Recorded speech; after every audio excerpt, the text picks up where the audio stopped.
interiors of their trucks had become the principal pastime for scores of local wise guys. Jimmy Burke was the king. Furs, diamonds, negotiable securities, even guns were routinely pilfered or hijacked from the airport by Burke and his crew. Information was channeled to Jimmy from every corner of the airport. Cargo handlers in debt to loan sharks knew they could work off their obligations with a tip on a valuable cargo. One Eastern Airlines truck driver, indebted to one of Jimmy's bookies, agreed to accidentally drop some mail pouches along the road leading from behind the plane loading area to the post office. The pouches turned out to contain $2 million in cash, money orders, and stocks. The airport was also an ideal place to use stolen credit cards to buy thousands of dollars worth of airline tickets, which could then either be cashed in for full reimbursement or sold at 50% discounts to willing customers. The customers were often legitimate businessmen and show business celebrities whose travel costs were high. Frank Sinatra Jr.'s manager, Tino Bartzi, was one of the crew's best customers. Bartzi, whose real name is Dante Barzottini, bought more than $50,000 worth of tickets at half their face value and then used them to transport Sinatra and a group of 8 persons accompanying him around the country. Bartzi was eventually caught and convicted of the charges. Incidents of larceny were a daily occurrence at the airport, and those imprudent enough to talk about what was going on were routinely murdered, usually just days after going to the police. Corrupt cops on Jimmy Burke's payroll tipped him off about informants and potential witnesses. The bodies, sometimes as many as a dozen a year, were left strangled, trussed, and shot in the trunks of stolen cars abandoned in the long-term parking lots that surrounded the airport. With Henry Hill, Tommy DeSimone, Angelo Sepe, Skinny Bobby Amelia, Stanley Diamond, Joey Allegro, and Jimmy Santos, an ex-cop who did time for a stick-up and decided to join the bad guys, Jimmy Burke raised robbing the airport to an art form. Occasionally, a criminal savant finds a particular field in which he excels and in which he delights. For Jimmy Burke, it was hijacking. To watch Jimmy Burke tear through the cartons of a newly hijacked trailer was to watch a greedy child at Christmas. He would rip into the first few stolen crates until his passion to possess and touch each of the stolen items abated.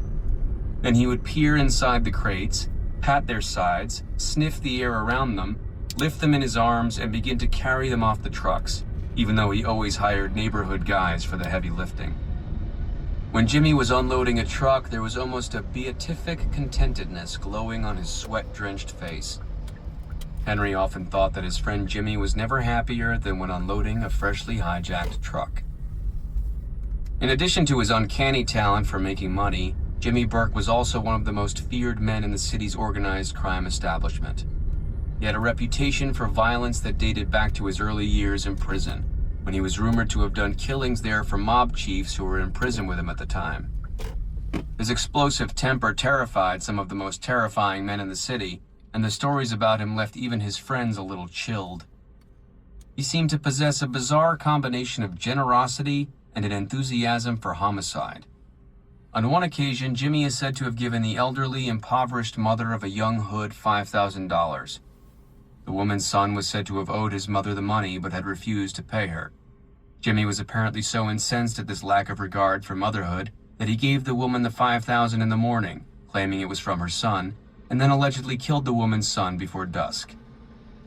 In 1962, when Jimmy and Mickey decided to get married, he discovered that Mickey was being bothered by an old boyfriend who was calling her on the phone, yelling at her on the street, and circling her house for hours in his car. On the day Jimmy and Mickey Burke were married, the police found the remains of his wife's old boyfriend. The body had been carefully cut into over a dozen pieces and tossed all over the inside of his car.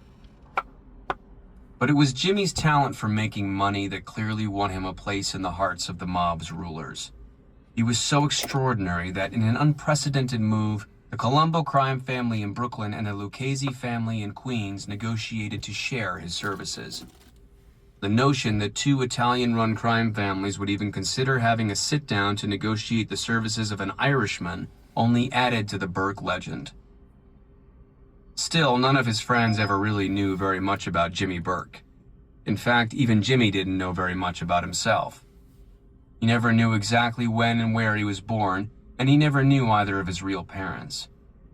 According to the records of the Manhattan Foundling Home, he was born July 5, 1931, to a woman named Conway.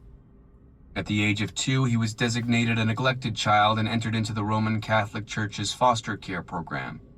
For the next 11 years, he was moved in and out of dozens of foster homes, where psychiatric social workers would later reveal he had been beaten, sexually abused, pampered, lied to, ignored, screamed at, locked in closets, and treated kindly by so many different sets of temporary parents that he had great difficulty remembering more than a few of their names and faces. In the summer of 1944, at the age of 13, Jimmy was riding in a car with his latest set of foster parents. When he began to act up in the rear seat, his foster father, a stern man with an explosive temper, turned around to slap him. The car suddenly went out of control, crashed, and killed the man instantly. Jimmy's foster mother blamed him for her husband's death and began to beat him regularly, but the Vanguard Child Care Agency refused to move Jimmy into another foster home. Jimmy began running away and getting into trouble. 2 months after the accident, Jimmy was arrested for juvenile delinquency. He was charged with being disorderly in a Queens playground. The charge was later dismissed, but the next year, at the age of 14, he was charged with burglarizing a house near his foster home and with taking $1,200 in cash.